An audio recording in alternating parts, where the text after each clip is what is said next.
ठीक है।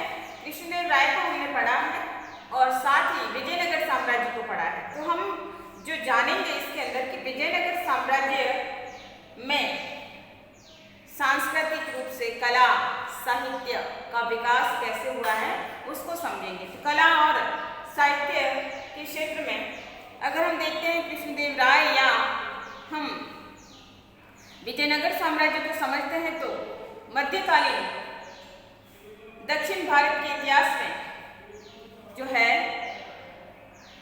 विजयनगर साम्राज्य के सांस्कृतिक योगदान को कमतर नहीं आंका जा सकता या कह सकते हैं विशेष योगदान है इसका रहा है। विजयनगर साम्राज्य में सांस्कृतिक क्षेत्र में, कला के क्षेत्र में, साहित्य के क्षेत्र में, संगीत के क्षेत्र में, मूर्तिकला के क्षेत्र में, हर कला के क्षेत्र में है कहीं न कहीं विशेष उन्नति है वो हुई है। और साथ में इस साम्राज्य ने जहां चारों तरफ इस्लामिक संस्कृति पनप रही थी उसका बोलबाला था, उसका प्रभाव था। तो विजयनगर साम्राज्य ने अपने आप को हिंदू साम्राज्य के रूप में स्थापित किया और साथ ही यहाँ पर हिंदू धर्म को पुनरुत्थान या उसके पुनरुद्धार हेतु उन्होंने कार्य है वो किया है। तो इस प्रकार से विजयनगर साम्राज्य ने अपनी कला के क्षेत्र में अपने योगदान से इस हिंदू साम्राज्य के उत्थान में अपना विशेष योगदान दिया और इसे कला और साहित्य का एक उत्कृष्ट केंद्र भी बनाया है। तो इसकी रचनाओं को हम समझेंगे या विजयनगर साम्राज्य में कला और साहित्य का विकास किस प्रकार से हुआ तो इसको हम इससे साधारण छोटे छोटे पॉइंटों के माध्यम से हम समझेंगे। तो देखिए हम कला के क्षेत्र में समझते हैं विजयनगर साम्राज्य, ठीक है। हमारा पॉइंट है कला एवं साहित्य का विकास। तो सबसे पहले हम कला को समझते हैं। कला को हम लेते हैं स्थापत्य कला के रूप में। स्थापत्य कला अर्थात भवन निर्माण की कला, ठीक है। भवन निर्माण में राजप्रासाद कह सकते हैं आप, बड़े बड़े मंदिर इनका निर्माण या अनेक प्रकार से जो है उन्होंने भवनों को या राजप्रासादों को या मंदिरों को बनाने का जो प्रयास किया है उसमें उन्होंने अपनी कला के श्रेष्ठ नमूने को प्रस्तुत किया है या उत्कृष्ट उदाहरण को उन्होंने प्रस्तुत किया है। तो इसको हम समझते हैं। देखिए स्थापत्य कला के क्षेत्र में उन्होंने क्या क्या उन्नति की थी। स्थापत्य कला या भवन निर्माण कला के क्षेत्र में देवराय द्वितीय, ठीक है, देवराय द्वितीय जो कि शासक था विजयनगर साम्राज्य का संगम युग का, संगम वंश का देवराय द्वितीय ने हजारा राम मंदिर का निर्माण करवाया जो कि अपनी विशिष्ट कला के कार्य में प्रसिद्ध है। और वही कृष्णदेव राय के समय में जो कि तुलु वंश का शासक है, इसी विजयनगर पर जब तुलु वंश का शासक आया तो तुलु वंश का शासन आया तो कृष्णदेव राय ने के समय में विजयनगर साम्राज्य ने बहुत अधिक मात्रा में उन्नति की या कह सकते हैं विजयनगर साम्राज्य का सबसे ज्यादा विकास कह सकते हैं वो कृष्णदेव राय के समय में हुआ है या फिर कह सकते हैं विजयनगर साम्राज्य सर्वाधिक चरमोत्कर्ष काल पर पहुंचा है तो वो कृष्णदेव राय के समय पहुंचा है। और यही वजह थी कि यहाँ पर विभिन्न विदेशी यात्री भी आए हैं, जिसमें डोमिंगो पायस का नाम आता है जो कि पुर्तगाली यात्री था और उसने इस विजयनगर साम्राज्य की कला और यहाँ की अद्भुत कुशलता का वर्णन है डोमिंगो पायस ने अपने विवरण के अंदर किया है। तो कृष्णदेव राय के द्वारा बनाया गया विठल स्वामी मंदिर, ठीक है, वो भी स्थापत्य कला का एक उत्कृष्ट नमूना हम कह सकते हैं। फिर ये जो मंदिर बनाए गए इसके अलावा अनेक प्रकार के मंदिर और भी बनाए गए हैं लेकिन ये सर्वश्रेष्ठ नमूने माने जा सकते हैं। तो इन मंदिरों की जो कला थी ये चोल कला से विकसित है और द्रविड़ शैली के मंदिरों की मंदिर शैली वाली द्रविड़ शैली के जो मंदिर है वो दक्षिण भारत में बनाए जाते हैं जो कि विशिष्ट कला के हिसाब से, जिसमें विशेष गुंबद वगैरह नहीं होते, सीधे सीधे से मंदिर हुआ करते हैं या एक तरह से उनका मंदिरों का ढांचा है वो इस प्रकार से हुआ करता है, ठीक है। तो द्रविड़ शैली के मंदिर है और इन मंदिरों की विशेषताओं में अगर हम समझे तो इन विशेषताओं में सबसे पहले यहाँ पर सबसे पहले मंडप बना होता है, ठीक है। मंडप के पास में कल्याणक मंडप बना होता है और इसके साथ इन मंदिरों की विशेषताओं में अलंकृत स्तंभ बने हैं, स्तंभ यानी खंभे, ठीक है,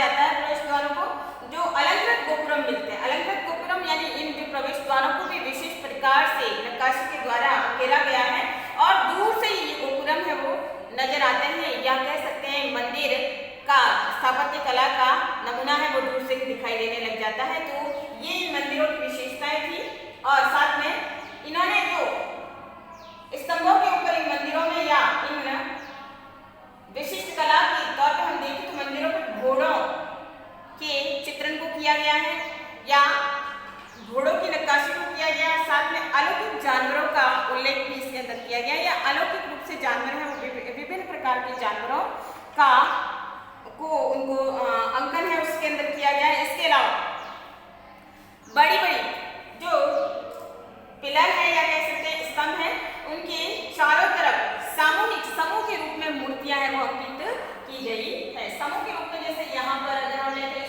यहाँ पे बहुत अधिक मात्रा में मूर्तियां हैं वो अंकन की गई है। तो इस प्रकार से मूर्तियों को बनाया गया है कि पिलर या कह सकते हैं जो स्तंभ है वो अत्यधिक अलंकृत है वो दिखाई देते हैं। तो अलंकार की प्रधानता है इन मंदिरों के अंदर, या कह सकते हैं कि विभिन्न प्रकार के जो मंदिर यहाँ पे बनाए गए हैं उसमें सुंदरता की प्रधानता है।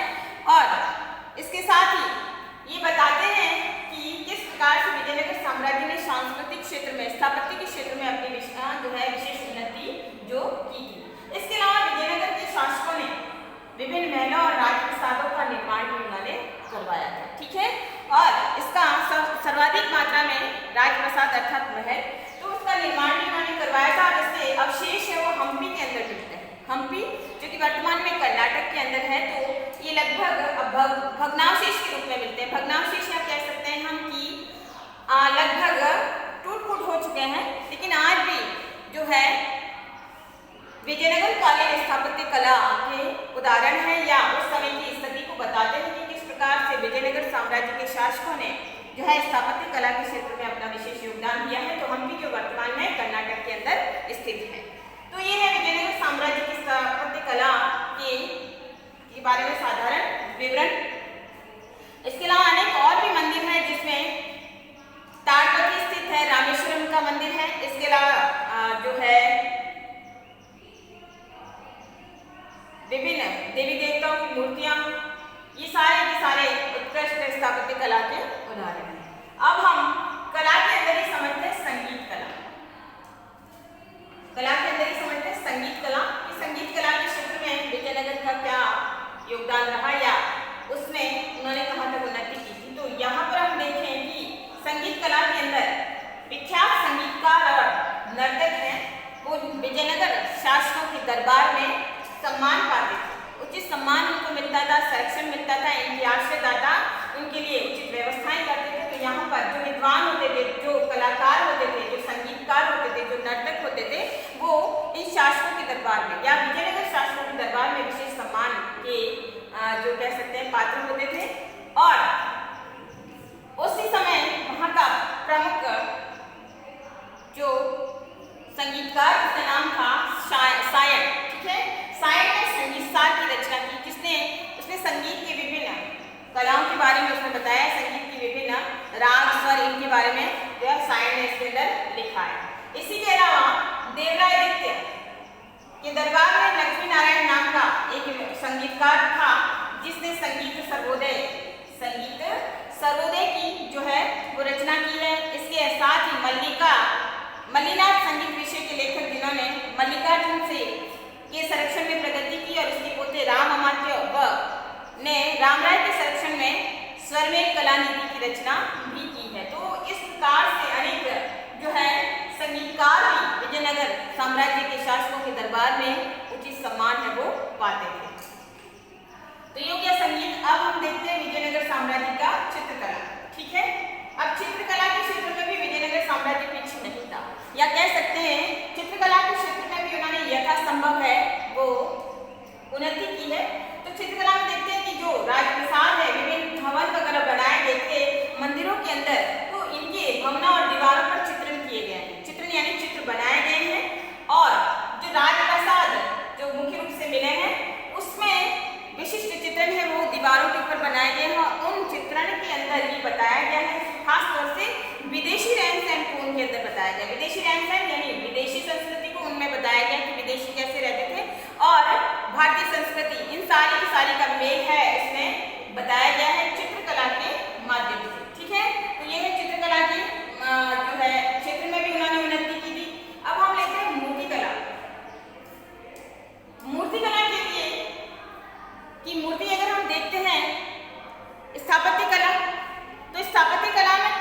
खंबे हैं, स्तंभ है, गोपुरम है, उसमें उन्होंने पत्थर के ऊपर विभिन्न प्रकार की नक्काशी की है या कह सकते हैं कि अंकन किया है मूर्तियों वगैरह का।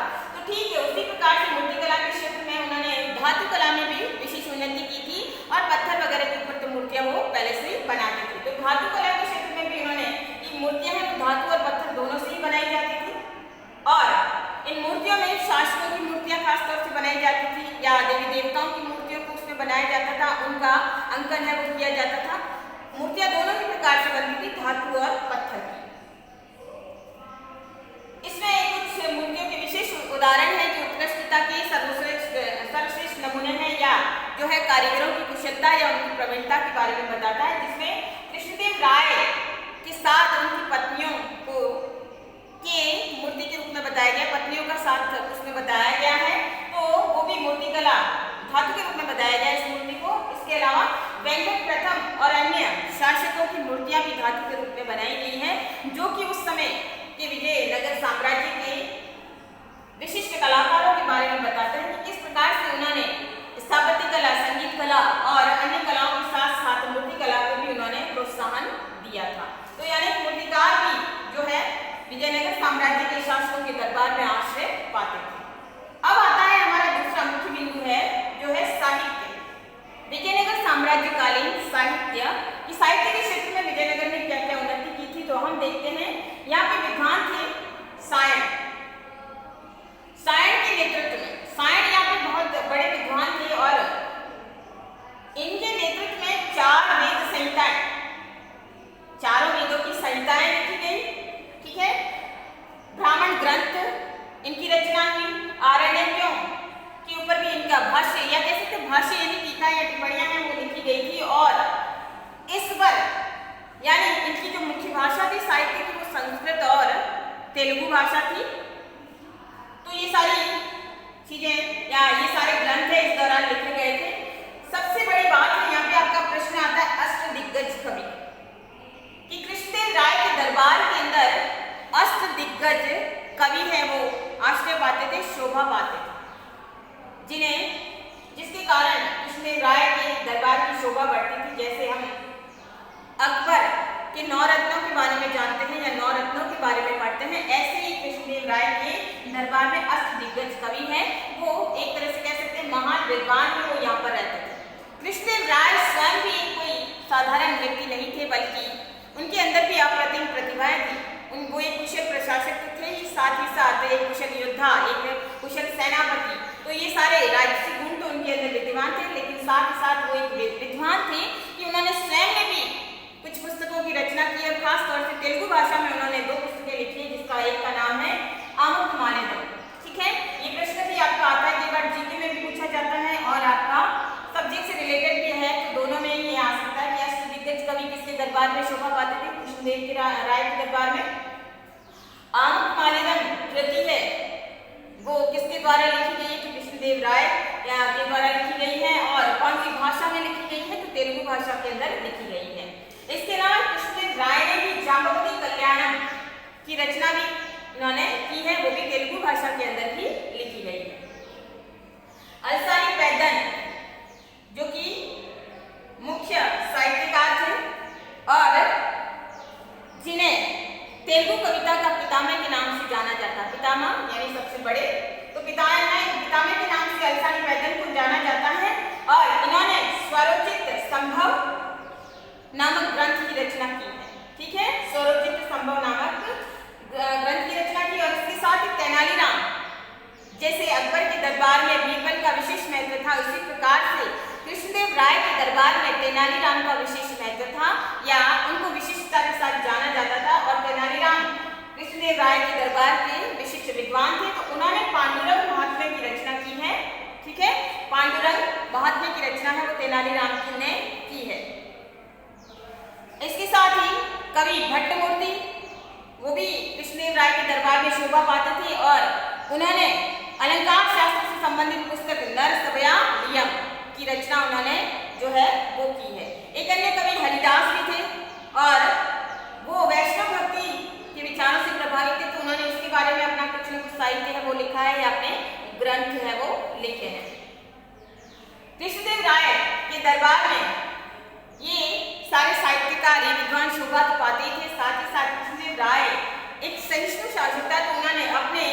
भाषा यानी तेलुगु भाषा और संस्कृत भाषा को तो उन्होंने मान्यता दी ही दी थी, लेकिन साथ ही उन्होंने अन्य भाषाओं के साथ भी उन्होंने मिलनसारिता का व्यवहार रखा। तो यहाँ पे कन्नड़ भाषा को भी उन्होंने मान्यता दी थी। कन्नड़ भाषा के विभिन्न विद्वान भी यहाँ आश्रय पाते थे, जिन्होंने अनेक ग्रंथों की रचना भी यहाँ पर की है।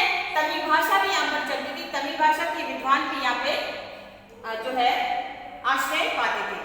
और इसके साथ ही तीर्थंकरों और संतों की जीवनियों को भी इस काल में लिखा गया था, जो कि तमिल भाषा में लिखा गया था। तो ये अगर हम समझें, और इसके साथ ही जो अच्युत राय जी था, शासक अच्युत राय, तो उन्होंने अच्युत राय ने वैष्णवों, लिंगायतों और जैनों को भी संरक्षण प्रदान किया था, या अपने दरबार में उन्हें भी उन्होंने एक तरह से उनके साथ भी उन्होंने सहिष्णुता का व्यवहार है वो किया था। तो ये कह सकते हैं कि विजयनगर साम्राज्य के शासकों ने हिंदू धर्म की संस्कृति का तो पुनरुत्थान किया ही किया, लेकिन दूसरे धर्म के लोगों के साथ भी या दूसरे धर्मों को भी उन्होंने बराबर का दर्जा दिया है, बराबर की सहिष्णुता उन्होंने अपनाई है। और सभी प्रकार के जो विद्वान वगैरह जो लोग हुआ करते थे वो इस विजयनगर साम्राज्य के अंदर आश्रय पाते थे।